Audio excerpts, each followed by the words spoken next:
अब लिखोगे वैद्युत द्विध्रुव के कारण वैद्युत क्षेत्र की तीव्रता का व्यंजक। इसमें पहला व्यंजक लिखोगे अच्छी स्थिति में पहला है अच्छी स्थिति में वैद्युत क्षेत्र की तीव्रता।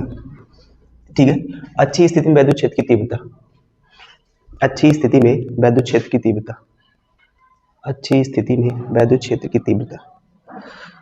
अब देखो, अब थोड़ा सा इसको समझोगे उसके बाद जो है सब कुछ लिखोगे। अब देखो, अच्छी स्थिति में वैद्युत क्षेत्र की तीव्रता किसके कारण? वैद्युत द्विध्रुव के कारण। तो द्विध्रुव पहले बनाओगे। मान लो ये वैद्युत द्विध्रुव हो गया एक, ये हो गया एक वैद्युत द्विध्रुव। अब आप जानते हो कि सर वैद्युत द्विध्रुव में क्या होता है? दो आवेश होता है। ये मान लो वैद्युत एक ए बी जो है वैद्युत द्विध्रुव हो गया, और इसके बीच की दूरी कितना है बताओ? बीच की दूरी कितना होगी? ये इसका मध्य बिंदु क्या है? O है। इसका मध्य बिंदु क्या है? O है। इसके बीच की दूरी कितना है? 2l है कि नहीं है? अब अगर हम लोग आधा करेंगे तो कितना होगा? ये यल हो जाएगा, और ये कितना हो जाएगा? यल हो जाएगा। ठीक है, अब मैंने बताया कि इसके अक्ष में लेना है, चाहे आप इधर ले लो चाहे आप उधर ले लो, कहीं से कहीं आप ले सकते हो। तो मैं इसके अक्ष में एक बिंदु ले रहा हूं, इसके अक्ष में एक बिंदु P ले रहा हूं। ठीक है, देखो इसके अक्ष में एक बिंदु P है, और इसी बिंदु पर हमें क्या करना है? वैद्युत क्षेत्र की तीव्रता निकालना है, ज्ञात करना है। तो ये देखो, अब क्या है? एक वैद्युत द्विध्रुव AB है जिसके A सिरे पर प्लस Q आवेश, ठीक है, और B सिरे पर कौन सा आवेश? माइनस Q आवेश, और इससे कुछ दूरी पर ना एक बिंदु क्या है? P स्थित है, जिस पर हमें वैद्युत क्षेत्र की तीव्रता निकालना है। तो मान लेते हैं, देखो अब वैद्युत क्षेत्र की तीव्रता इधर भी होगी, इधर भी होगी, इधर भी होगी, मतलब चारों दिशाओं में होगी। तो देखो यहाँ पर इसकी वैद्युत क्षेत्र की तीव्रता यहाँ भी होगी, इसको E1 मान ले रहे हैं। वैद्युत क्षेत्र इधर भी होगी, इसको E2 मान ले रहे हैं। ऊपर भी होगी, नीचे भी होगी। देखो ये दोनों ऊपर भी होगा, नीचे भी होगा, ये दोनों कैंसिल हो जाएंगे। जैसे मान लो इधर भी होगा सर, ये इधर भी होगा, इधर भी होगा, ऊपर नीचे होने की वजह से क्या होंगे? कैंसिल हो जाएंगे। इस वजह से इन सबको हम लोग नहीं जोड़ रहे। तो बिंदु P है, इस पर वैद्युत क्षेत्र की तीव्रता E1 है, इस पर वैद्युत क्षेत्र की तीव्रता क्या है? E2 है। अब देखिए, मान लेते हैं कि जो ये बिंदु P है इससे r दूरी पर स्थित है। ठीक है, अब देखिएगा, ये वैद्युत द्विध्रुव के मध्य बिंदु से r दूरी पर एक बिंदु P है जिसमें वैद्युत क्षेत्र की तीव्रता निकालना है। तो ये पूरा दूरी r है, ध्यान दीजिएगा, क्योंकि अब अगर हम लोग इस आवेश से दूरी निकालेंगे, इस आवेश से प्लस Q आवेश से, तो पूरी दूरी क्या होगी? यहां से यहां तक पूरी दूरी क्या होगी? देखो यहां तक दूरी क्या है? r है। यहां तक दूरी क्या है? l है। तो यहां से यहां तक दूरी क्या हो जाएगी? r प्लस l होगी कि नहीं? हाँ, r प्लस l होगी कि नहीं होगी? ये। लेकिन अब बताओ, चूंकि देखो हमें जिस आवेश पर वैद्युत क्षेत्र की तीव्रता निकालनी होती है उससे दूरी भी लेना होता है। तो अब देखो दूरी यहां से यहां तक की r प्लस l हो गए, और यहां से यहां तक की दूरी क्या होगी बताओ? यहां से यहां तक की दूरी, अब देखो पूरा दूरी क्या है? r है। तो यहां से यहां की दूरी क्या है? l है। तो इतनी दूरी क्या होगी? r minus l। ये दो चीज समझो। देखो पहला मैंने क्या बताया भैया, एक वैद्युत द्विध्रुव AB है जिसके A सिरे पर प्लस Q आवेश और B सिरे पर माइनस Q आवेश स्थित है। इस वैद्युत द्विध्रुव के अक्ष में एक बिंदु P है, या आप ऐसा बोल दो कि इस वैद्युत द्विध्रुव के मध्य बिंदु से r दूरी पर एक बिंदु P है जिस पर वैद्युत क्षेत्र की तीव्रता निकालना है। तो इसके सामने E1 हो जाएगा, इसके सामने क्या होगा? इसके मतलब पीछे क्या हो जाएगा? E2 हो जाएगा। अब दूरी वाली बात, क्योंकि इसके मध्य बिंदु से r दूरी पर एक बिंदु क्या है? P है, तो हमें इस आवेश से भी दूरी यहां तक लेना होगा और इस आवेश से भी यहां तक दूरी लेना होगा।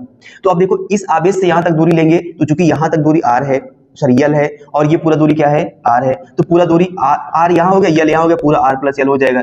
लेकिन ऐसा देखो, ये यहां पर ये पूरा दूरी, यहां से पूरा दूरी r है, यहाँ की दूरी l है। तो इस पूरा दूरी में से r निकाल दोगे तब जाके इतनी दूरी मिलेगा। जैसे मैं देखो यहाँ बता रहा हूँ, जैसे एक दूरी यहाँ पर मान लो कितना, यहाँ ये मान लो 2 मीटर है, ठीक है ना, और एक कुछ और लगा है यहाँ तक, ये मान लो कितना है? 3 मीटर। अगर मैं आपसे पूछूं भैया पूरा दूरी क्या होगी, तो क्या बताओगे?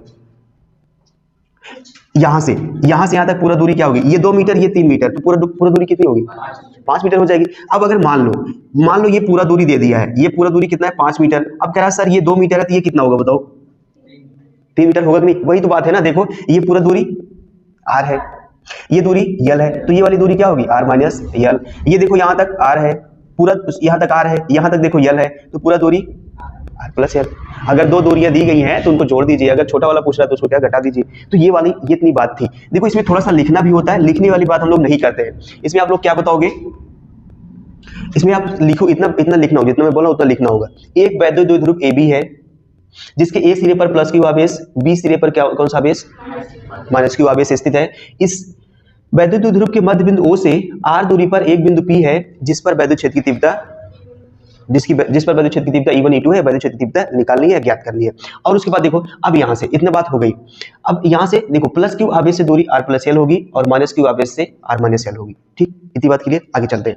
अब देखो अब आप निकालोगे सर कि प्लस क्यू आवेश के कारण बिंदु P पर वैद्युत क्षेत्र की तीव्रता और माइनस क्यू आवेश के कारण बिंदु P पर वैद्युत क्षेत्र की तीव्रता, इतना लिखते हैं, ये लिखने वाली बात है। तो लिखोगे प्लस क्यू के कारण मतलब प्लस क्यू आवेश के कारण है, प्लस क्यू के कारण बिंदु P पर वैद्युत क्षेत्र की तीव्रता, वैद्युत क्षेत्र की तीव्रता देखो E1 है, प्लस क्यू का कारण E1 है, तो बराबर क्या होगा, देखो हम लोग फॉर्मूला जानते हैं क्या, 1/4 pi epsilon naught Q upon में क्या होता है r स्क्वायर। तो अब देखो यहाँ पर रख देते हैं 1/4 पाई एप्सिलॉन नॉट। अब देखो क्यू तो क्यू है, ठीक है रखो, कोई दिक्कत नहीं है, अपान में r स्क्वायर देखो r स्क्वायर ये कूलम के नियम के अकॉर्डिंग है भैया। अब लेकिन यहाँ पर दूरी देखो, ये दूरी है ना, प्लस क्यू से दूरी क्या है r प्लस एल, तो आप लगा दोगे r प्लस एल का होल स्क्वायर, हम दिक्कत दूसरा निकालते इसी तरह माइनस क्यू के कारण वैद्युत क्षेत्र की तीव्रता क्या है E2, ये बराबर होगी 1/4 pi epsilon naught Q upon में, अब इसके कारण दूरी क्या है बताओ r माइनस एल का होल स्क्वायर। ठीक है, ये हो गया। अब देखो दो, अगर मैं आपसे पूछूं भैया कि एक पिंड पर या एक कण पर दो बल लग रहे हैं, ऐसा दो बल लग रहे हैं ना, जैसे इधर से भी इधर ये बल लग रहा है, इधर से ये बल लगा रहा है, तो इस बिंदु पर कुल बल कितना होगा सर आप बताओगे, ये कुल बल F बराबर F1 प्लस F2 होगा ना, कुल बल ये होगा। ठीक है, इसमें वैसे निकालते हैं, कुल बल मतलब परिणामी बल, इसमें क्या लिखेंगे अब, इसलिए परिणामी तीव्रता को E से लिखते हैं। अब देखो ये हो जाएगा E1 माइनस E2, ये क्यों होगा sir E1 greater than E2। अब इसको समझो सर, क्या है हम E1 माइनस E2 कर दिए, इसको समझो, जैसे मान लीजिए एक वस्तु आगे हमारे रखी है, इसको हम ठेल रहे हैं, एक वस्तु पीछे रखी, पीछे वाली ठेल रहे हैं, तो किसको ज्यादा तेज ठेल पाएंगे, सामने वाली, मतलब सामने वाली बल ज्यादा होगा। इसके अगर कोई द्विध्रुव है तो अपने सामने वाले पे ज्यादा वैद्युत क्षेत्र उत्पन्न कर पाएगा, पीछे वाले पे कम। तो अब देखो ये मान लो बिंदु P है, ये है E1, ये है क्या E2, ऐसा, तो इस पर ज्यादा है, इस पर क्या है कम है, तो परिणामी कैसे निकालोगे सर, ज्यादा वाले में से हमेशा कम वाला घटा देते हैं ना, ज्यादा तीव्रता वाले में से कम वाली तीव्रता हमेशा घटाई जाती है। क्यों, क्योंकि कोई भी व्यक्ति होगा ना तो अपने सामने ज्यादा बल लगा पाएगा, पीछे कम बल लगा पाएगा, तो कम वाले में से ज्यादा वाला घटा दोगे तो परिणामी तीव्रता आ जाएगी ना, यही बात है, इतनी सी बात। अब देखो दूसरी बात, तो परिणामी तीव्रता E1 माइनस E2, ऐसा क्यों हुआ, क्योंकि भैया E1 का मान ज्यादा है, E2 का मान कम है, सबका मान रख दो। अब देखो E बराबर रखेंगे, यहाँ से E बराबर E1 का मान देखो कितना है 1/4 pi epsilon naught Q upon में r प्लस एल का होल स्क्वायर, देखो माइनस है, माइनस लगा दो, 1/Q2 का मान कितना है 4 pi epsilon naught into Q upon में क्या है, हाँ r माइनस एल का होल स्क्वायर। ये आगे चलते हैं, सॉल्व करते हैं हम लोग, अब इसको बस ये हल कर लीजिए और कुछ नहीं है।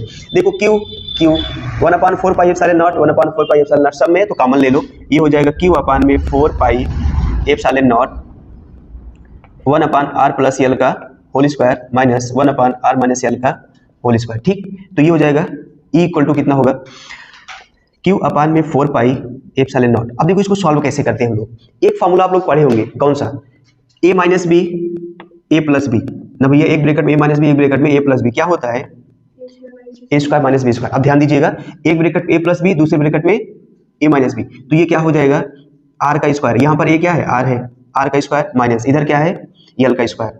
अब लेकिन भैया ये क्रॉस मल्टीप्लाई भी तो होगा ना, इसका गुणा करा दिए, इसका गुणा, तो जैसे मान लो 3/2 रखा है प्लस 5/7 रखा है, ऐसे हम लोग सॉल्व नहीं कराते हैं, 7 3 21 5 2 10 ना, 7 3 21 5 2 10 बटे 7 2 14 ऐसे तो कराते हैं। तो इसका इसमें कराओगे r माइनस एल का होल स्क्वायर और माइनस लगाओगे r प्लस एल का होल स्क्वायर। ये अब चूंकि देखो ये इसका हो गया r square minus L square, चूंकि ये भी पूरा स्क्वायर है, ये भी स्क्वायर है, ये पूरा स्क्वायर हो जाएगा, ये होगा।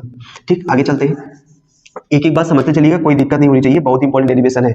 और Q अपान में 4 पाई एप्सिलॉन नॉट, अब इसको सॉल्व करते हैं, ये a माइनस बी का होल स्क्वायर ओपन करो, तो ये हो जाएगा r का स्क्वायर प्लस l का स्क्वायर माइनस 2rl। ठीक, अब देखो माइनस के साथ प्लस वाला ओपन करना है, minus r square minus l square minus 2rl, नीचे आपको क्या बचेगा, ये r square minus l square का होल स्क्वायर। ये अब देखो कुछ कट रहा है, आर स्क्वायर से आर स्क्वायर कटा, यल स्क्वायर से यल स्क्वायर कट गया। ठीक, अब आगे चलते हैं।